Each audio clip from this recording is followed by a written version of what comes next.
بسم اللہ الرحمن الرحیم۔ عظیم نامہ میں عظیم الرحمان صدیقی حاضر خدمت ہے۔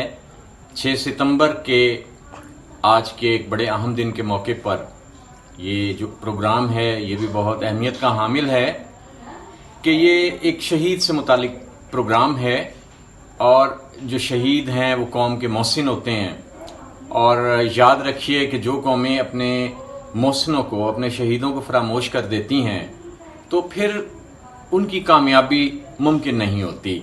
اور اس پروگرام کو میری التماس ہے کہ آپ اس پروگرام کو نوجوانوں تک، نوجوان نسل تک ضرور پہنچائیں، کیونکہ ہمارا جو آج کل جو بن گیا ہے، ایجوکیشن کا سسٹم بن گیا ہے، تو اس میں ہم ہسٹری سے جو ہے اپنے نوجوانوں تک نہیں پہنچا پاتے، تو اس پروگرام کو آپ نے نوجوانوں تک ضرور پہنچانا ہے۔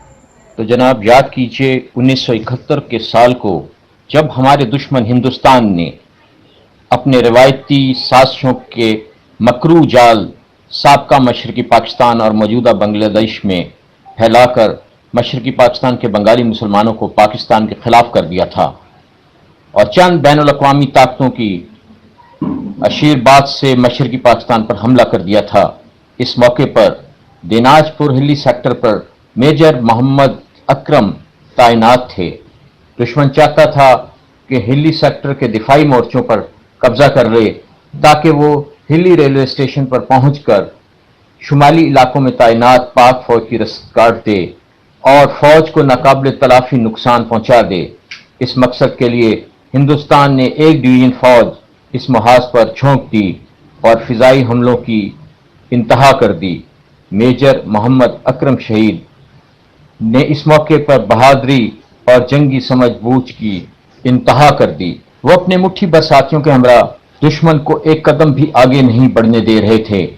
آپ نے دو بدو جنگ میں خود راکٹ لانچر سے دشمنوں کے 3 ٹینک تباہ کیے۔ انتہائی جرات مندی اور بہادری سے لڑتے ہوئے آپ ہلی سیکٹر میں شہید ہو گئے۔ آپ کی اس عظیم الشان قربانی کو خراج تحسین پیش کرنے کے لیے حکومت پاکستان نے آپ کو نشان حیدر عطا کیا۔ چونکہ جنگ زوروں پر تھی، اس لیے آپ کو اپنے گھر سے سینکڑوں میل دور ہلی چھاؤنی میں سپرد خاک کر دیا گیا۔ دوسرا منظر ملاحظہ فرمائیں، یہ بھی 1971 کا حصہ ہے۔ پاکستان کے خلاف سازشیں عروج پر ہیں۔ نوجوان پائلٹ آفیسر راشد منہاس اپنی دوسری سولو فلائٹ کے لیے ماری پور فضائیہ کے ایئر بیس سے فلائنگ کی تیاری کر رہے ہیں۔ اتنے میں انہوں نے دیکھا کہ ان کے انسٹرکٹر متی الرحمان ہاتھ ہلاتے ہوئے طیارے کی طرف آ رہے ہیں۔ راشد منہاس نے اپنے انسٹرکٹر کو طیارے پہ سوار کرا لیا۔ وہ ساتھ والی انسٹرکٹر کی سیٹ پر بیٹھ گیا۔ یہ متی الرحمان تھا جو بنگالی تھا اور اس کا تعلق مشرقی پاکستان یعنی بنگلہ دیش سے تھا۔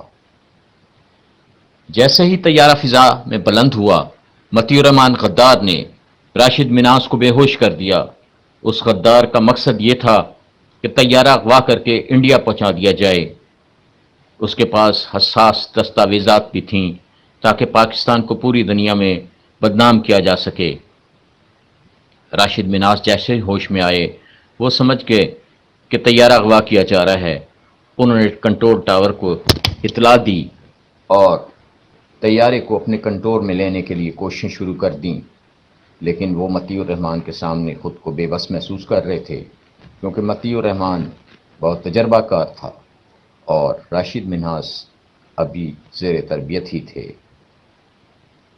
ایسے میں راشد منہاس محسوس کر رہے تھے کہ انڈیا کی سرحد قریب آتی جا رہی ہے۔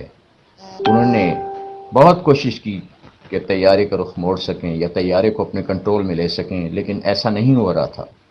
چنانچہ راشد منہاس شہید نے یہ فیصلہ کر لیا، اس نوجوان نے لمحوں میں یہ فیصلہ کر لیا کہ وہ وطن کی آن پہ خود کو قربان کر دیں گے اور طیارے کو اور حساس دستاویزات کو انڈیا نہیں جانے دیں گے۔ چنانچہ انہوں نے طیارے کا رخ زمین کی طرف کر دیا۔ طیارہ تباہ ہوا۔ غدار متی الرحمان کے منصوبے خاک میں مل گئے۔ راشد منہاس شہید نے شہادت کا تاج نہایت بہادری اور دلیری کے ساتھ پہن لیا۔ قوم نے ان کی اس عظیم قربانی کو خراج تحسین پیش کیا. انہیں نشان حیدر پیش کیا گیا. راشد منہاس شہید کو پورے فوجی اعزاز کے ساتھ کراچی میں سپرد خاک کر دیا گیا، جبکہ مطیع الرحمان کو بھی ماری قبرستان میں دفن کر دیا گیا. یہ جون 2006 کا منظر ہے. کراچی ایئرپورٹ پر بنگلہ دیش کا ایک خصوصی طیارہ کھڑا ہے. یہ طیارہ پاکستان کے غدار مطیع الرحمان کی لاش لینے کے لیے آیا ہے. مطیع الرحمان کی لاش کے باقیات ایک خصوصی تابوت میں رکھ دیے گئے اور پھر وہ طیارہ اس کو لے کر ڈھاکہ کی طرف پرواز کر گیا. دراصل بنگلہ دیش کی حکومت بڑے طویل عرصے سے حکومت پاکستان سے مطالبہ کر رہی تھی کہ مطیع الرحمان کی لاش ہمیں واپس کی جائے، چونکہ وہ ہمارا قومی ہیرو ہے. حکومت پاکستان نے بنگلہ دیش کی حکومت کا یہ مطالبہ مان لیا اور غدار پاکستان مطیع الرحمان کی لاش بنگلہ دیش کے حوالے کر دی. جیسے ہی مطیع الرحمان کا تابوت بنگلہ دیش پہنچا، اس کو مسلح افواج کے چاق و چمن دستوں نے سلامی دی اور مطیع الرحمان کو میرپور ڈھاکہ میں دفن کیا گیا، جہاں ایک شاندار مقبرہ تعمیر کیا گیا. ایک ایئر بیس کا نام مطیع الرحمان ایئر بیس رکھا گیا. اسی طرح کئی میڈل مطیع الرحمان کے نام سے جاری کیے گئے اور مطیع الرحمان کو بنگلہ دیش کا سب سے بڑا فوجی اعزاز بھی دیا گیا، کیونکہ وہ ان کا ہیرو تھا، ہمارا غدار تھا. لیکن 30 سال کی جدوجہد کے بعد بالآخر وہ اس کی لاش کے باقیات لے جانے میں کامیاب ہو گئے.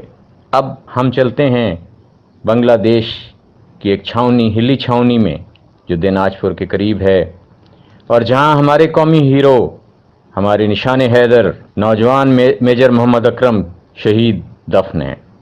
جب مطیع الرحمان کی لاش بنگلہ دیش لے جائی گئی تو ہلی چھاؤنی کے ایک تاریک گوشے میں میجر اکرم شہید نشان حیدر کی قبر سے یہ صدائیں ضرور گونجی ہوں گی کہ اے پاکستانیوں، میں نے تمہاری خاطر قربانی دی، اپنے لہو کی قربانی دی، اور میں 15 دن دشمنان نے پاکستان کے سامنے ڈٹا رہا. میں نے اپنا سینہ چھلنی کروا لیا، لیکن دشمن کو 1 انچ بھی آگے بڑھنے کی جسارت کرنے کی ہمت نہیں دی.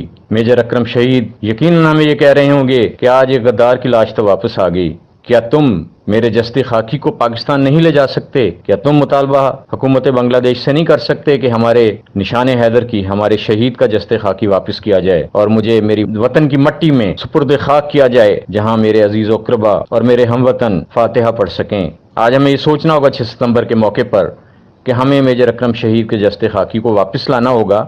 یہ ہماری ذمہ داری ہے اور یہ ہماری غیرت بھی ہے کہ اگر وہ ایک غدار کی لاش کو لے جا سکتے ہیں تو کیا ہم اپنے شہید کا جسد خاکی واپس نہیں لا سکتے؟ اس بارے میں سوچئے، ضرور سوچئے، اور ہمیں بہرحال یہ کام کرنا ہوگا اگلے 6 ستمبر سے پہلے انشاءاللہ.